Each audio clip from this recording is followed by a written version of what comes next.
Ilianmer of fabled glory for 40 years at Sasun reigned, he reigned with might, and in his day no flocks made flight o'er Sasun's steeps far and away from Sasun highlands his mighty name was roared and wide, his name bespoke his valor, his fearsome deeds the single name, Ilianmer. Aye thus, seated like a fearful lion in the Sasun fastnesses, he had reigned as lord for 40 years. For 40 years he had never raised a wail of woe, but now, fallen upon declining days, into that fearless heart there crept a sting. Thus the legend laid knell to thinking fell, alack, the autumn days of my life are come, the black earth soon will claim me for its own, like smoke will pass the glories of Ilianmer, even my name, terror and fear, alas. On my unowned and orphan realm there rise 1,000 upstart braves and fiends dot upon my passing, Mac, no heir remains to buckle on my sword, protector be to Sasun pondered thus the troubled childless greybeard. Fie thus on a day, his iron grey eyebrows knitted, deep he pondered, when down from the sky, fronting the giant, stood a fiery angel, his feet enwrapped in billowing clouds.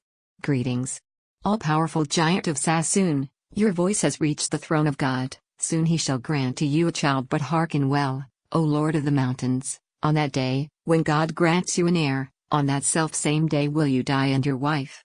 His will be done, spake Ilianmer, we are ever of death and death of us, but if this world we gain an heir, with him deathless we remain. Here the fiery angel once more took aloft, and onward from that happy day of joyous tidings, when 9 months did pass and 9 hours more, Ilianmer a child did have, and David he named his cub, and called to him his brother, big-voiced Hovhannes, bequeathed his lands and Sion to him. That day died he and his dame, too. And in those times in Egypt there sat as King Melech of Misr, mighty and unvanquished, when he heard that Ilianmer no more was, straight upon Sasun he marched to fight. Hovhannes, the big-voiced, set a quake with fear, came before the warlike hosts unhelmeted and bowed, and seeking mercy, fell upon his knees.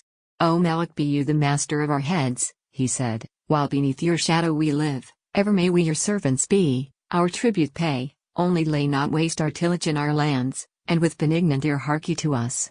Nay, roared Melech, your people all must pass beneath my sword and homage pay, so that henceforward whatever I will to do, not one Sasunite may raise a sword against me. Thus Hovhannes went and brought all Sasunites together and passed them all beneath the sword. David alone, despite whatever moves were tried, came not near the foeman. Melech's sword vexed, the Sasunites came and tugged at him. He bolted once, scattered the throng here and there, the while his little finger grazed a rock and drew from it a flight of fiery bolts. To the wise men gathered all about him, spoke the king, I must kill this little fool.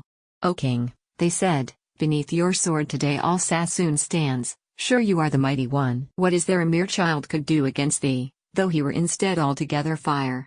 You know best, said the Egyptian king, but if, on a day some harm should fall upon my head, this day be witness from him will it come.